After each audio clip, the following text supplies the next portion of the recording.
Sam Carchidi, you're on with Chuck. Go ahead. Yeah, hi, Chuck. Hey, Sam.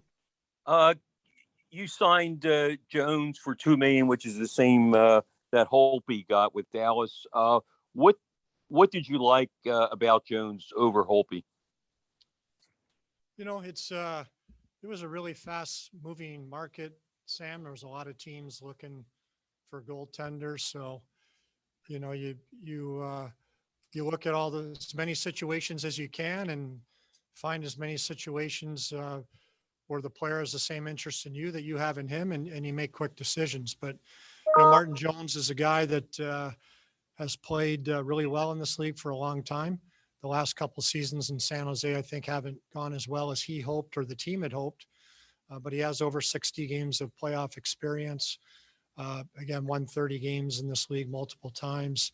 He's only 31 years of age, and perhaps as importantly as all of those points, he's very familiar with Kim Dillabaugh, and he and Kim have a strong relationship, and I think they both feel strongly that they can do the things they need to do to get Martin's game going the way everybody would like to see it go. Follow up, Sam? Yeah. Do you feel like you're done, for the summer, or are there any more moves for the Flyers, not the fans, but any more moves for the Flyers that you would like to make? I'm not sure at this point. We're just going to take a deep breath. We're going to engage a little bit more assertively in negotiations with Travis Sanheim's camp and with Carter Hart's camp. And they're obviously two very important parts of our team, and we'd like to lock those guys up. And then we'll see. You know, I think it's important that there's some opportunity for young players to come in and compete for spots. And the cap is always an ever-present challenge. So, we have a little bit of flexibility now to sign the players we need to sign and have a little bit of room left over, and maybe an opportunity presents itself that we can then pounce on. Charlie O'Connor, you're on with Chuck. Go ahead. Hey, Chuck. Going back to Jones. You mentioned the seasons recently where he's struggled. What is, I guess, the reason why you guys think you can turn him around? Is it largely the Dillabaugh relationship, or are there other reasons? No, I think again he has a strong relationship with Kim, and I think Kim knows his game and feels that he can work with him and help him get back to where he was. And this is a guy that's used to playing 60 games a year. So he's coming into a tandem situation now. So I think there'll be opportunities here to get practice time and to work on things. And sometimes a chance to reset, recharge in a new environment is a good thing too. A follow up, Charlie? Wanted to ask you about Nate Thompson. Obviously, we're familiar with Nate from 2 seasons ago. What went into the decision to bring him back? Just some of the things we felt we needed to address. He brings size and grit to our team. He's a good penalty killer. He's good on faceoffs. He can play left wing or center, and just provides us with more experience, more leadership, and more depth up front. So. It seems like every year, if you don't add this type of player now, then you have to add it at the deadline. And we just thought we'd get ahead of it and bring him in. And we had a good experience with him before, and we were excited to bring him back. And Nate was excited to come back. Anthony Sanfilippo, you're on with Chuck. Go ahead. Hey, Chuck. I actually asked you this question last week, and I'm actually going to kind of ask it again because I feel like that there is more to it again today. Adding guys like Yandle and Thompson, and now, even Martin Jones to an extent, these are experienced players. These are players who've served in leadership roles in the past. Is this part of what you look at as almost like a culture change with your locker room? Yeah, the culture changes. Look, I'm sure that's part of it. Anytime you can add good quality people, good experienced players who have been leaders on other teams, it's only going to enhance your leadership group. I think we needed a little bit more experience last year. I think we were a little young in certain areas, and it really impacted our performance on the ice. But first and foremost, I think these guys are players that can help us win games. They're good hockey players. And we also do have a number of young players that are still developing their game and growing into bigger roles. And when you surround them with good, experienced, quality people, it'll help in their development as well. So I think just helps our organization in general, not just the culture, but the talent, the development of our young players, the work ethic. A lot of different. These guys check off, check a lot of boxes in a lot of areas. Anthony, you follow up? Yeah, just following up off of that, Chuck, can you dive in a little bit on Keith Yandle and how you envision him fitting in with your defensive core?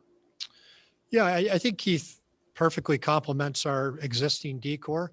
A left shot was something we felt we needed, somebody to help with the power play. Keith is very good at moving the puck up the ice. He's got a lot of experience, and we just thought that, neither one of our special teams were great last year. We think we've added some things to help the PK, and I think Keith in particular is somebody that can help quarterback the power play and bring another option for our coaches for the power play. And I think we have several defensemen that can play on the power play, and Keith has a pretty good skill set. Bill Meltzer, you're on with Chuck. Go ahead. Yeah, Chuck, when you look at a goaltender struggling, and this applies to Carter last season too, but when Jones had the little bit of a downturn in San Jose, if you look at their roster and their results, they've had other quality goalies there too. Kevin Dubnyk, Aaron Dell, both solid goaltenders, but they seem to struggle just as much as Jones did. So how do you break apart what's the team, what's the goalie, and what's a combination of the two? Well, it's a hard thing to do, but we saw it here last year too. And, our goaltending numbers weren't very good. Our team defense wasn't very good, but really it started up the ice. It was a full team effort, as I've mentioned to you guys several times, and you guys saw, we didn't manage the puck well. We lost a third guy, lost our third forward all the time. We gave up too many odd man rushes. We didn't defend well in zone. We didn't kill well, and we didn't get enough saves. So it was a combination. And when you don't play well in front of your goaltenders, it makes life very hard on them. And you can lose confidence. You start compensating and cheating in different ways. So it's hard to know. I'm not, I can only speak to our situation. I can't speak to what happened in San Jose, but I do know that if we, defend better in front of our goaltenders, they in turn will play well and allow our players to be more confident too. Jordan Hall, you're on with Chuck. Go ahead. Hey, Chuck. Hey, Jordan. Keith Yandle, you mentioned it. His experience really speaks for itself, but does his presence sort of augment Cam York's development in the sense that you can maybe give Cam some more games at AHL affiliate Lehigh Valley and kind of not rush him or put too much on his plate early? Well, certainly. I mean, again, I think Cam's play will dictate when he arrives in the NHL, but what this move does is just give us more depth, and you need a lot of defensemen to get through a season. And this goes to our goaltending tandem too. I mean, I think 2 seasons ago, we played 69 games, last year, 56. We're going back to 82, and it's a compressed schedule. It's a difficult schedule. We have a 5-game and 7-night stretch. We have 16 or 17 back-to-backs, all kinds of 3 and 4s. We're crossing the continent again. We're going to need a lot of bodies, and it's going to be an adjustment for the players going back to 82 games and with this type of compressed schedule. So I think what we're trying to do as much as anything is add as many quality players as we can, knowing that you're going to need a lot more than 22 or 23 players to survive this season. Charlie O'Connor, you're on with Chuck. Go ahead. Yeah, Chuck. Charlie. With Rasmus Ristolainen and now, Martin Jones, you guys are kind of betting that those guys are going to perform better in a different environment. I guess my question is that why are you so confident that this is the environment they'll perform better in? Because obviously this past season, you guys kind of were the environment where guys didn't perform as well as they have in the past. No, and 2 years ago, we were, a really good environment where players seemed to improve and were better, and we defended well. So, we believe in the players we have in our room, and believe in our coaches, and in particular with Martin Jones. Again, I think the relationship with Kim Dillabo is crucial.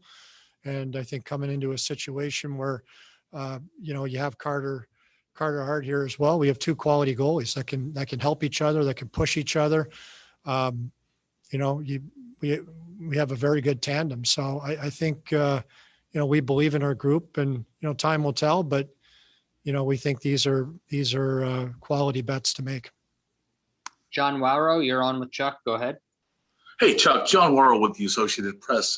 Hey, John. I'm kind of half kidding, but so much for the flat salary cap. I mean, how do you explain so many moves happening, and how much more creative do GMs have to be this time, to make these moves, by making trades to actually free up the room to make these moves?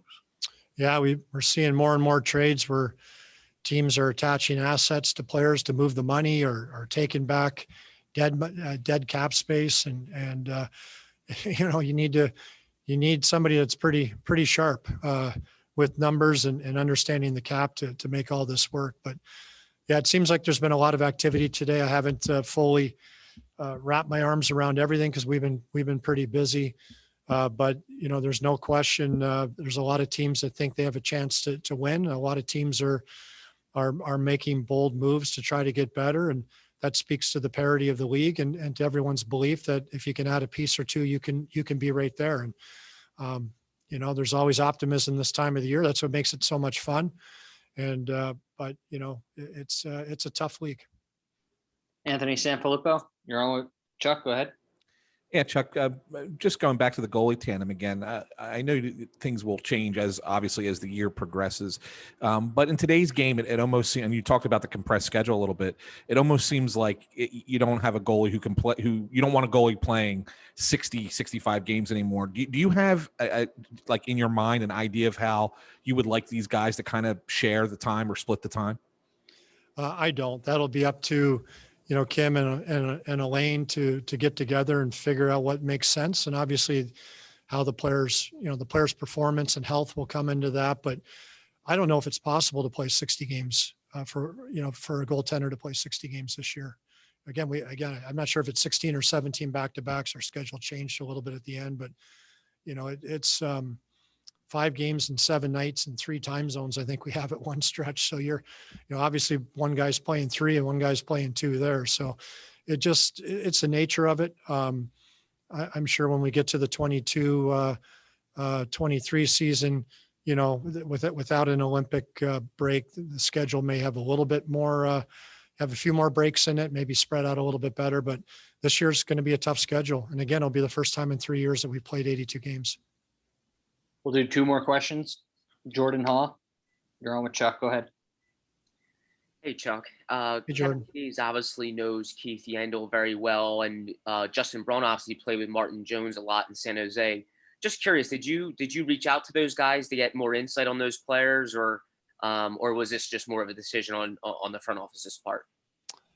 Yeah, no, I obviously with Kevin Hayes. I mean, Keith Yandle's been recruited. Teams have been trying to recruit him since he was bought out from Florida. There was a lot of interest in Keith. So certainly Kevin was an important part of, selling the virtues of coming to the Philadelphia Flyers. And we're very pleased that Keith chose to come here over many other competitive offers and teams. So, with Martin Jones' situation's a little bit different. He was only bought out yesterday. And, again, there's a lot of teams looking for goalies. So it's one of those situations where you rely on your scouts. And we obviously have very good information on Martin from Dean Lombardi and Kim Dillabo. And we relied on that. And last question, Bill Meltzer, you're on with Chuck. Go ahead. Yeah, Chuck, it's been reported that the Flyers have signed Adam Clendening on a 2-way. Can you confirm that? And also, are you expecting other potential veteran signings? They're kind of phantoms gear, but also NHL depth. Yeah, Brent's been busy. I think we've signed 5 or 6 today. I was hoping the release would come out, but yes, we have. We've signed Adam Clendening. I did sign his contract. We've agreed to terms with a few other players, and Adam's a guy, I think, with 90 games of NHL experience, can move the puck. He has some skill. He's obviously a star at the American Hockey League level, but he can certainly play games in the NHL. And with the skill set and the right shot, we thought that would be a real valuable type of guy to add to our organization. Okay, Chuck, thank you very much. Yep. Thank you, everybody.